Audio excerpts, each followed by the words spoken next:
I hope that I captured just a fraction of what it is like for a victim or a survivor in regional or remote Australia who faces additional barriers, even if they're an Aboriginal or Torres Strait Islander person or not, from one of those other groups who are so disenfranchised and not seen.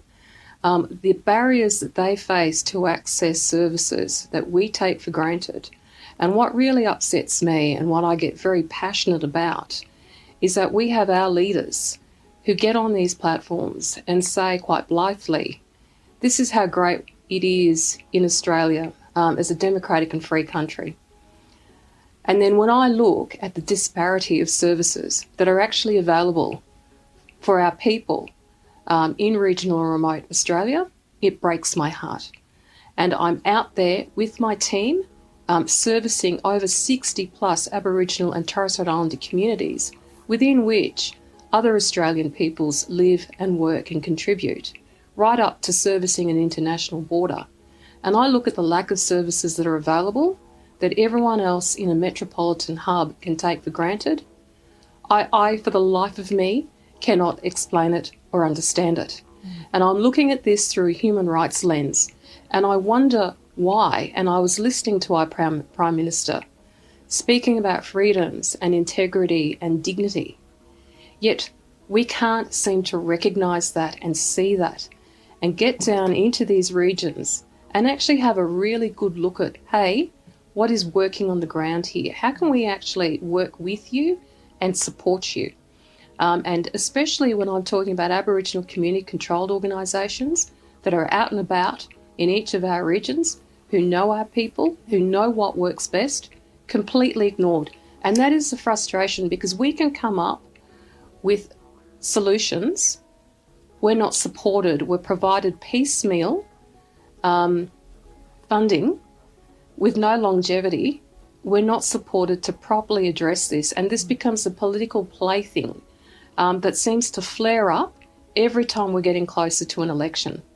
I made it very clear today when I had the great privilege of sharing a platform today with Grace and the other panellists today about how I see this disparity and this widening divide.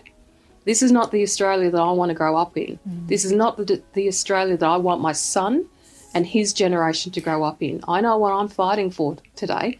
I'm fighting for my belief and supporting those people who are so squeezed and so marginalised that they're not seen, they're invisible, and they're getting squeezed tighter and tighter out. It's unacceptable. Thelma, can I ask you, for those people who might not understand, they hear the phrase, oh, there's lack of services and they can't access services and it's hard in remote areas. What does it actually mean practically for people who go through what it mean practically? Assault? Yeah, and they cannot reach those services. What does it mean for them? Well, I think the story that's always touched me, and it'll continue to touch me and haunt me for as long as I live, is being told of young children in remote communities who have been victims of sexual assaults. They are then told that they cannot shower, that they cannot be bathed or cleaned because they do not have the appropriate on-site specialist doctor or nurse to conduct the forensic examination to take that particular evidence. That child or that woman will then have to stay in that state of not being able to cleanse themselves, to clean themselves, for a period of hours, if not a day, until that specific professional worker can be flown into that community to provide that service. I just find that appalling. Yeah, I mean, are we living in a society that we're happy to accept, put that blindfold on, the blinkers on, and just say, well, that doesn't exist. You know, I'm quite comfortable in my little comfort zone.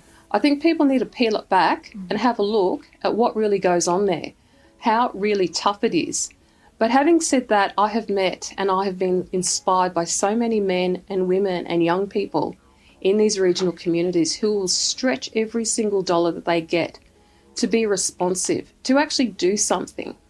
But it is so heartbreaking that whenever I hear politicians speaking about affecting change, you know, investing in community, it's only coming up in relation to an election cycle.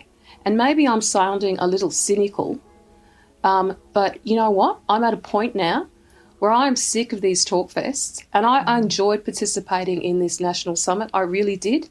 But now what I want to see from our leaders, from my Prime Minister in this country, from all state and territory politicians, is an absolute commitment to effect change, real change that impacts a generation, and so forth. And I will be doing myself out of a job, but I'm glad of that. I'm glad of that. I've achieved something.